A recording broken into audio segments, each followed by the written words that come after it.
The IS-4 has always been an incredibly strong heavy in every single regard. It's got great armor, enough mobility to deal with most things in front of it, ridiculous penetration to deal with any heavy tanks, and, I mean, that's really all you need for a heavy. But the tank was nerfed slightly, lost 150 hit points and turret traverse speed a couple months back. Well, it seems like not only does Wargaming regret doing that, but they wanted to give this tank even more buffs. So the engine power is being decreased by 50. Not really a nerf, let's be real. It's going to go a little slower, but nothing terrible. Dispersion on the turret traverse will be increased by 0.02. That is a nerf. The IS-4 right now is fantastic on movement dispersion, and it's going to be a lot less accurate when it's shooting on the move or snapping shells. So that's one thing to keep in mind if you do love your IS-4 snapping capability.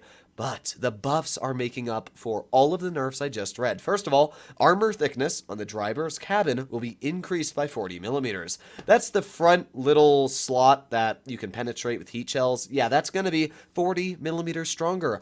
Armor thickness on the lower slope of the sides are going to be increased by 50. The IS-4 currently has a very big weak spot on the side of the tank. If you aim correctly, even at almost a 90-degree side scrape angle, you can penetrate it. Well, in update 9.1, that's not going to be the case. That is a huge buff for the vehicle, especially for any good players that knew how to take advantage of that. And finally, the tank is gaining 150 hit points, which means that it's going back to having 2,800. Yeah, the IS-4 is just going to be great. I mean, it's already a very capable tank. It's got 2,650, but adding on another 150 hit points, that's going to be 2,800. I mean, it's just going to be great. So let's make our way into a couple battles here and see what the IS-4 can do. Now, right now, the tank has a great gun. That's the thing that I really like about it. Its armor is good. I wouldn't say it's the best armor in Tier 10. There's vehicles like the Type 71, which are way stronger on the lower plate and the upper plate, I would say. But the IS-4 is just reliable. That's the great thing about it. You can play this tank and know most of the time that it's going to do what you want it to. So the enemy team, what do they have? Well, we have a Type 71, which is nice. And we also got a VK-72, which doesn't seem like he's going to support us. Unfortunate for me. But they have a Type 71, a 60 TP, and a VK-72. So we'll see what their team ends up doing. Oh, there's the 60. Let's load in a heat shell, and oh boy, that shell did not want to penetrate that Palea. Now the bad news is that this Type 71 might just YOLO me, but I'm not actually sure what he's doing, to be completely honest. Let's just kind of chill here. Let's angle the tank, and oh boy, my team is not supporting me at all. Let's get another shell into the lower plate of this Type 71. Let's try and over-angle it. A lot of people bounce the IS-4 like that when you over-angle the vehicle, and it can actually, it can do a pretty solid job. Now, because we've got 374 millimeters of heat pen, this Type 71 really stands no chance. There you go, another nice bounce showcasing, just again, why the IS-4 is just such a trooper when it comes to its gun. And yeah, this Type 71 is not enjoying this all too much anymore. We're going to keep on wiggling it, keeping it at this very, very sharp angle, and there you go. Again, this Type 71 just taking L's. YOLOs me and then loses. Congrats! You have learned why pushing smarter players is probably not the best decision. There you go. You penned one shell on me. Oh, and we didn't pen ours. Okay. It would be great. Honestly, it would be fantastic if my 11th player, which is a pretty decent clan, actually, you know, just shot this guy one time, but, you know, help from teammates, what even is that? Come on, you can't ever get that stuff. Alright, well, good news is that the C-75 is in a pretty poor situation. We're going to shoot him in the track wheel once, get a nice high roll as well for 476, and start reloading again. A couple more seconds left. We also got the 60 TP off to the side. Let's reload, though. Another nice tap into the E-75's lower plate, and here we go, backing up again. Alright, we're doing a pretty solid job this battle. Now, I can't say our team's doing amazing in every situation given to them, but we are doing the best we can. So, let's see, 60 TPs in front of us, and we still have 750 hit points left. We'd have almost 1,000 if we were running this vehicle next update, but we've already dealt over 4,000 damage. And this battle here really showcases just everything about why the IS-4 is such a powerful vehicle. It can literally do everything. It can frontline, has enough DPM to not care, got enough pen to deal with the Type 71, even with ridiculous armor that it has. And, I mean, it's just a ridiculous vehicle. So, bye-bye, Progetto. And now let's start making our way towards the Vickers Light. And there you have it, ladies and gentlemen. This is what I call a pretty easy win for the IS-4. So let's just turn our tank to the side and boop! Nice shot into the side of his vehicle. This was probably easy 5k damage. We were able to bounce some shells by taking advantage of this tank's great side-scraping armor and track wheels. And there you go, 4,905 damage dealt, able to pull out a mastery. This is the IS-4. I mean, there's not much else to say about the tank. The IS-7 probably would not have gotten away with what I was able to in that game, because the IS-7 has that extremely large lower plate that almost any premium shells will pen. The lower plate can be penned most of the time by standard ammo. That's the thing about the IS-7, is that its side armor is incredibly troll. But actual frontal armor capabilities of the IS-7 is, it's decent, but I wouldn't say it's the best. The IS-4's frontal armor is just great. You can literally sit in front of opponents and not care. So I can't wait for one of the weak spots, being that driver hatch, to be buffed. So now tank destroyers with standard ammo, probably not going to pen that.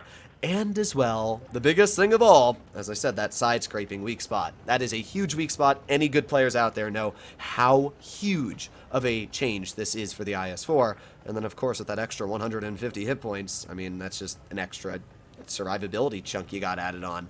So let's make our way into the front line. I'm going to go towards base B. I've actually been liking driving towards B, especially in like this type of vehicle. If I'm in a haul down heavy, obviously I'm not going to necessarily do that, but when it comes to a vehicle like the IS-4, and wow, their whole team is right here. I mean, the good news is that we have completely stopped their team from doing anything, but I always get the bad end of the stick when it comes to players, don't I? Okay, so let's see. We got the 2 and 5B, and that E75 completely saved his life there, because I was about to shoot that 2 and 5B, and the E75 went right in front. Well, unfortunate for us, but it looks like we are going to get a nice tap into that E75.